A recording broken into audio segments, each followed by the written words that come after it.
Europe 1, 9h-11h, le club de l'été. Alors j'ai éteint la télé, je n'ai pas trouvé le courage par la fenêtre de me jeter. Mon rire d'amour n'est plus de mon âge. Elle m'a dit... Merci beaucoup d'être avec nous ce matin, Kelly. Vous publiez 20 ans d'amour parfait. Vous célébrez ainsi les 20 ans de votre premier album, Amour parfait, l'album qui vous a fait connaître, vendu à plus de 500 000 exemplaires. Vous reprenez les 13 chansons en duo, des chansons réenregistrées, réarrangées. Ce n'est pas un album de reprise, mais un album de réinterprétation. Et la nuance est importante. Ouais. Ah oui, je le considère comme un nouvel album. J'ai voulu cet album, c'est mon album Trèfle à 4 feuilles. Grâce à lui, j'ai vu le monde, j'ai quitté la Catalogne et j'ai croisé l'amour et plein de choses et tous ces gens et cette vie incroyable. Alors j'ai voulu lui faire plaisir et célébrer son anniversaire et j'ai appelé des copains, comme on appelle des amis pour un anniversaire et que ça soit Cabrel, Stéphane Echer, Lavilliers, Olivia Ruiz, Benabar, Adamo, plein d'autres pour chanter ces chansons et surtout, oui, vous le disiez, c'est autre chose. C'est l'écran, c'est Steve Naïve au piano, c'est Elvis Costello, donc y a ma fille Coco au violoncelle qui reprend l'amour parfait avec vous. Ouais, mais qui joue du violoncelle sur l'album et le violoniste des Waterboys, U2, Sinéad O'Connor. C'est l'album parfait pour vous, Kelly? Ouais, j'aime bien dire on garde le meilleur pour la fin, comme disait Joe Strummer. Ouais. Donc, c'est non, c'est pas la fin. Ouais. Ah non, c'est le début. La fin avant de recommencer. C'est un nouveau cycle. Vous lui devez bien ça, c'est ce que vous avez déclaré. Voilà, vous devez à ce premier disque d'avoir bouleversé votre vie. La pochette de l'album est réinterprétée elle aussi d'ailleurs. Ouais, là, je me souviens, il y a 20 ans, c'était pas mon idée. Moi, j'arrivais tout neuf, quoi. Je savais pas trop, et on m'a mis un chat dans les bras, mais sauf que le chat n'a jamais voulu monter sur moi pendant la journée et donc ils m'ont aspergé de phéromones. Et le chat a grimpé sur moi et on a fait la photo. Et j'en avais encore un petit peu pour moi. Pour un chat. Absolument. Pour un chat, autre chose. Ouais, et aujourd'hui, on a refait la photo, et puis on a enlevé des griffures sur mon visage. Ça veut dire, je sais pas ce que ça veut dire, mais en tout cas, j'ai moins de griffures. Et en tout cas, c'est le chat de la sœur du photographe. D'accord. Et là, il m'a fait plein de câlins. Oui, parce que vous le serrez contre votre visage. Il m'a fait plein de câlins. C'est un signe, ça, Kelly. Sauf qu'il s'est enfui le soir même, ils l'ont plus retrouvé. Ah non, arrêtez. L'histoire termine bien quand même. Ça termine bien. S'ils veulent le revoir, ils doivent acheter mon disque. En fait. Vous l'avez pris en otage, non, c'est ça? Ouais, voilà. C'est la rançon. Vous avez donc vous avez appelé les amis pour tous ces artistes qui vous accompagnent. Il y a aussi Peter Kingsbury, on en parlera du groupe Cock Robin, David Lynx, un chanteur de jazz qu'on connaît bien, qu'on connaît moins aussi, Ibrahim Mahalouf qui joue de la trompette. Vous avez dressé une liste. Est-ce que certains n'ont pas pu vous accompagner, des artistes que vous avez approchés? Alors ceux qui n'ont pas pu m'accompagner, c'est ceux qui pour la plupart, j'avais leur poster dans ma chambre quand j'avais 15 ans et c'est eux qui m'aidaient à aller au lycée par leurs mots, par leur charisme. C'est Jacques Higelin qui me manque beaucoup. C'est Alain Bachung, c'est Daniel Darc, c'est Mano Solo, c'est Nilda Fernandez. C'est Jane Birkin, c'est Dani. Ce sont des amis et ils me manquent beaucoup. Hubert non plus n'a pas pu le faire, Félix Thieffen, il n'a pas pu à ce moment-là, et Christophe Miosek évidemment, qui est mon grand ami et qui avait quelques soucis de voix à ce moment-là, donc pour d'autres albums peut-être. Ouais, la suite, bien sûr, mais j'ai eu beaucoup de chance. Elliot Murphy qui est avec moi, je l'ai croisé dans la rue et je me suis agenouillé devant lui. Elliot Murphy, c'est Springsteen, et je lui dis est-ce que vous chanteriez avec moi? Et il est venu, ouais. Et comment vous avez fait pour choisir la chanson avec tel personnage et telle chanson? Comment vous avez fait le couple? Avec Elliot Murphy, c'est Tout va bien, par exemple. Ouais, j'ai ouvert mon cœur, quoi. Je me suis dit, telle chanson, c'est pour lui ou c'est pour elle, parce que la liste que j'avais dressée était beaucoup plus longue. Et vous avez le choix ou pas de la chanson? Je leur ai proposé. J'ai bien aimé l'idée de les laisser capitaines de l'histoire, quoi. Même pendant l'enregistrement, je me suis adapté à eux. C'est pas eux qui se sont adaptés à moi. Ils se sont pas glissés sur vos. Ils n'ont pas suivi vos traces. Non, j'ai désiré que ça devienne leur chanson. Voilà. Ouais. Le club de l'été avec notre invité Kelly, on est ensemble jusqu'à 11h. On va partir en balade avec un auditeur d'Europe 1 dans un instant qui nous fait découvrir son lieu de vacances. C'est un petit peu la tradition, chaque matin on se balade en France et nous serons pas très loin de Rouen. Le club de l'été pour vous accompagner sur Europe 1. Excellente matinée, on se retrouve dans un instant. Omblin Roche. Le club de l'été avec également à mes côtés Olivier Guénec et Gavin Glemente-Ruiz. Notre invité Kelly jusqu'à 11h sur Europe 1. Cause when your heart is weak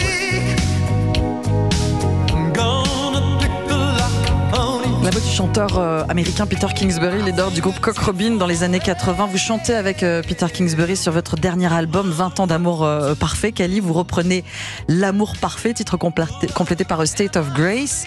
Alors vous l'avez dit en interview et vous l'avez dit ce matin, je n'ai jamais été déçu par les artistes dont j'avais le poster dans ma chambre. Est-ce que vous possédiez un poster de Cock Robin?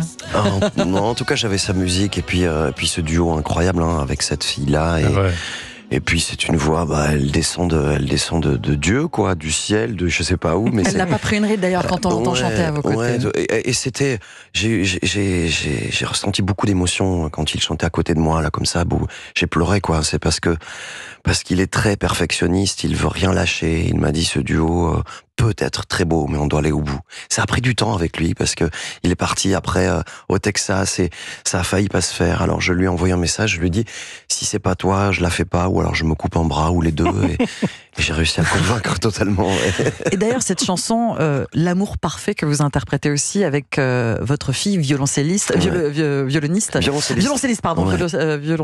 Coco. Elle joue sur votre album et elle chante également à vos côtés. Si le prix à payer et mourir étouffé de chagrin, on s'en fout, ça vaut le coup. Vous la chantez 2 fois, donc cette chanson L'amour parfait, elle occupe une place particulière dans votre répertoire?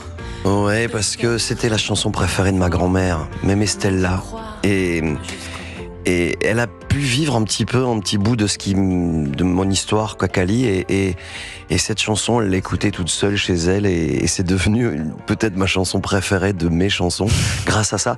Et je voulais que sa petite fille, son arrière-petite fille, chante cette chanson. Et elle m'a fait, c'est un vrai cadeau d'amour, parce que ma fille, elle est pianiste, violoncelliste. Oui. Elle a dit, je viens chanter avec toi, je l'ai un petit peu piégé. Mais je voulais, parce que je lui ai dit, tu sais, il y a 10 ans, tu es venu chanter avec papa une chanson qui s'appelle Coco. Et alors elle fait avec sa petite voix, la.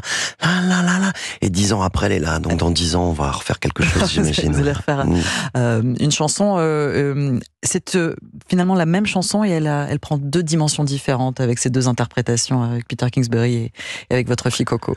Ouais. C'est drôle, on n'a pas l'impression d'entendre la même si la mélodie, bien sûr, les paroles sont les mêmes. Ça me touche. Je crois que ce disque-là, cet album-là, c'est toute cette histoire-là. C'est-à-dire que toutes les chansons prennent une autre signification. Oui. Moi, il y a 20 ans, je les ai écrites c'était en bouclier, pour me défendre d'une rupture amoureuse terrible. Et j'ai écrit ces chansons-là. Et après, avec ces chanteurs, ces chanteuses, avec ma fille, avec Peter, elles partent ailleurs complètement. Oui. Et on peut les imaginer différentes. Ouais. Adamo, il y a une chanson avec Adamo qui s'appelle C'est toujours le matin. Il y a 20 ans, je m'adressais à une fille. Là, Salvatore m'a dit, Bruno, nous sommes 2 garçons. C'est lui qui a initié le scénario.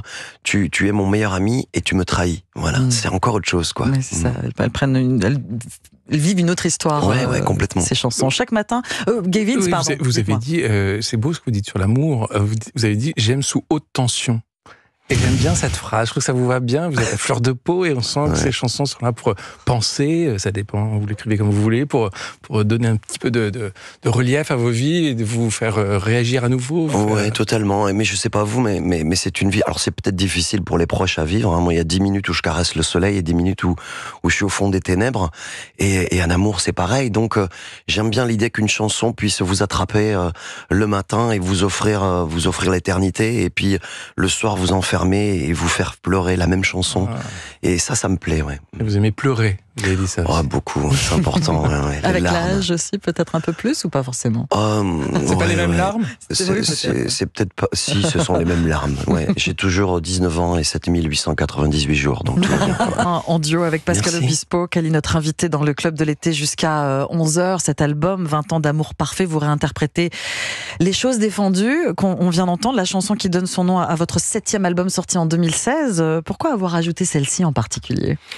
Ça m'a beaucoup touché parce qu'au lendemain de l'annonce, quand j'ai dit que je faisais ce disque avec ces chanteurs-là, Pascal Obispo m'a appelé, et il m'a dit je veux un être. Pourquoi j'y suis pas, je veux un être en fait. Mais j'ai trouvé ça très beau, c'est-à-dire que il a pas besoin de Kali, quoi. Et il m'a dit non, mais je veux participer à avec toi. Ouais, je veux. Et alors cette chanson, il l'aimait beaucoup, et j'ai dit écoute, je suis ok, on y va tous les deux, on le fait.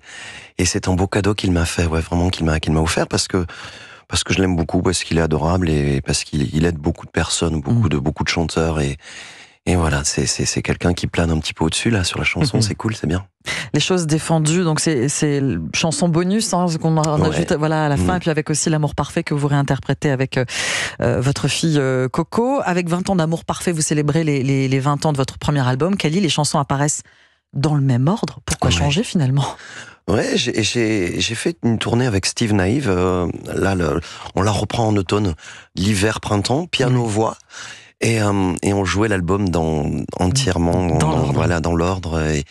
Et ce que j'ai trouvé très très beau et merveilleux, c'est que après 12 albums, je chante ça, je sais pas trop, et les gens connaissaient les paroles par cœur. Ouais. Ça m'a beaucoup touché. Mais ce qu'on a tendance à oublier aujourd'hui, dans le monde d'aujourd'hui, où on picore la musique avec le streaming, l'important c'est quand on écoute un album en entier, pourquoi celle-ci est en premier, pourquoi celle-ci est en deuxième. Donc finalement, vous remettez aussi. Une histoire. Mais c'est une histoire, et c'est pour ça qu'il faut écouter les albums maintenant dans leur intégralité pour en plus comprendre le message aussi de l'artiste. Après, le monde va trop vite, va très vite. C'est très cruel pour nous parce que, comme vous le disiez, nous composons. C'était en bout de notre vie, c'est le Polaroid d'un moment de notre vie, et c'est très important tout ça. Cette chanson, pourquoi celle-là, juste avant celle-là, pourquoi comme ça. On écrit un livre quelque part. Et aujourd'hui, quand vous demandez à des mômes ou fais-moi découvrir quelque chose, des chansons, ils vous font écouter un quart de la chanson, ils passent à une autre et une autre et une autre. Ça picore. Génération zapping qui est terrible. Jusqu'à 11h, Kelly est l'invité du Club de l'été. moi aussi, je vous le cache pas.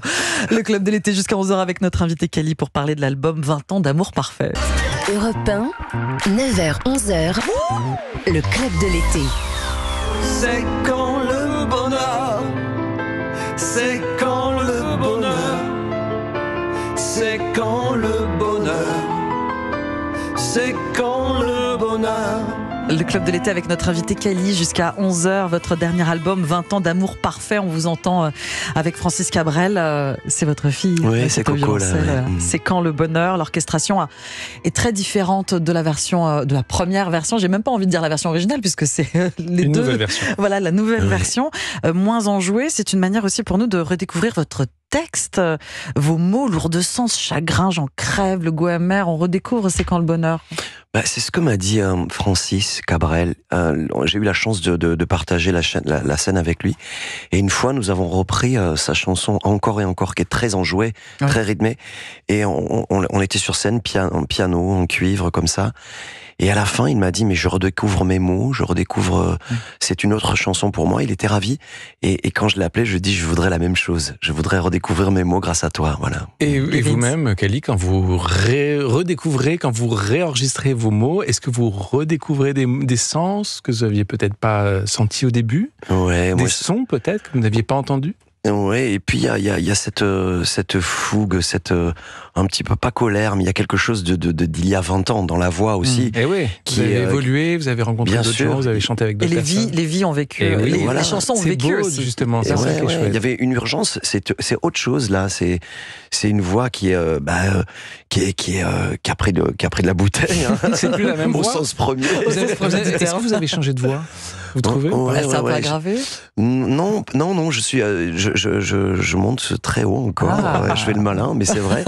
mais j'aime bien l'idée de ne pas cacher ses blessures, de ne pas corriger tout ça. Le charme, c'est ça. Et quand la voix est éraillée, quand elle est fatiguée, moi j'adore sur scène parce qu'on va chercher autre chose.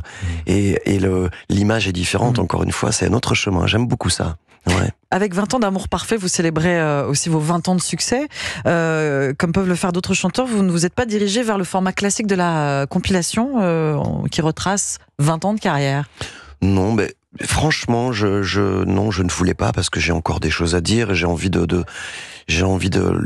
moi j'efface tout ce qui se passe derrière, quoi, sauf cet album-là. Oui. Voilà. Parce que ce disque-là, je lui dois tout, beaucoup de choses, c'est ma vie.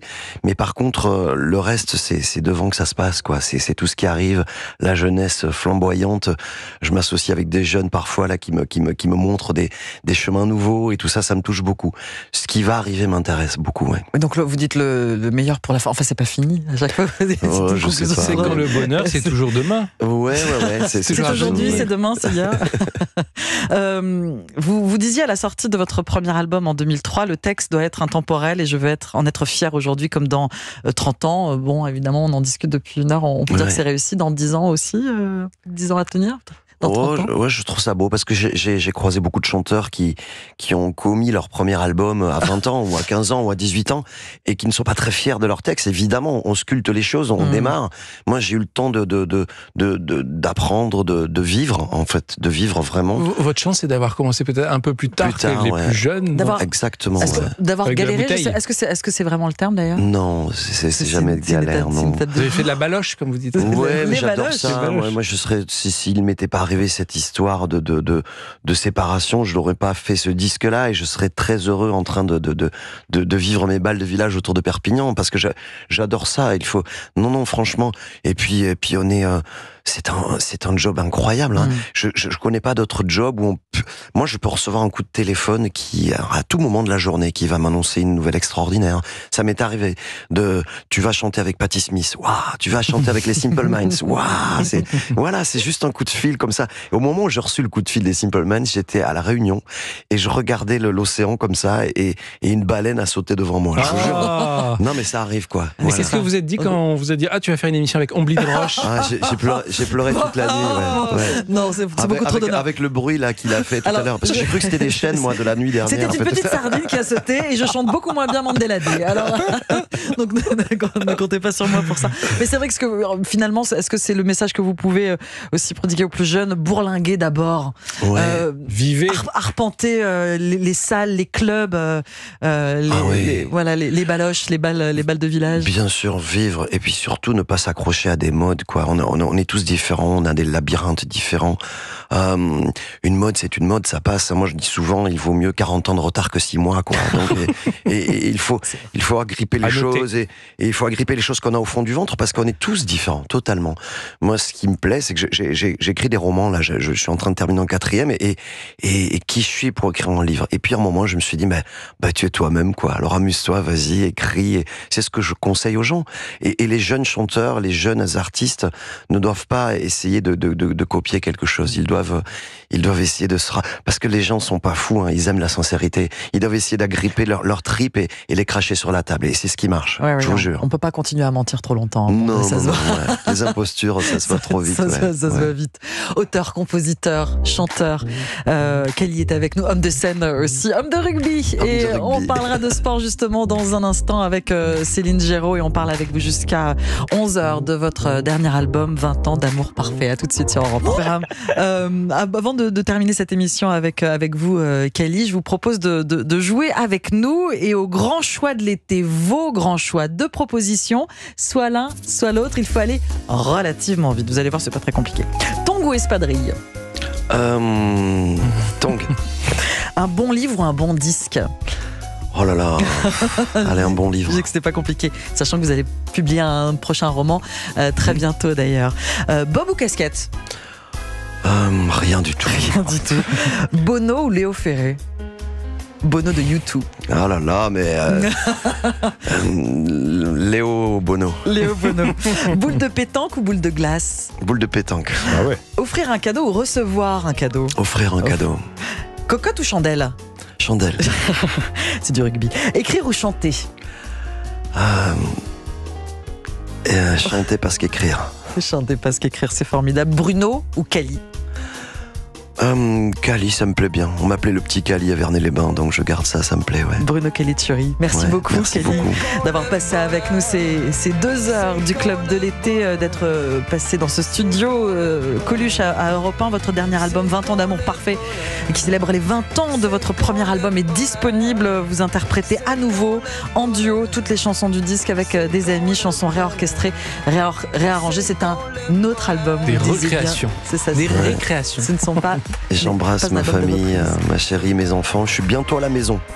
Bientôt. Vous rentrez avant d'être à la maison, vous serez aussi chez vous sur scène, car vous serez demain en concert à Pervenchères dans l'Orne, c'est à côté d'Alençon. Le 16 août à Gujan-Mestras, le 30 août à Montluçon. On vous retrouvera également à Bordeaux au début de l'année prochaine. Merci beaucoup, Kelly, d'avoir été avec nous. Bravo, c'était super.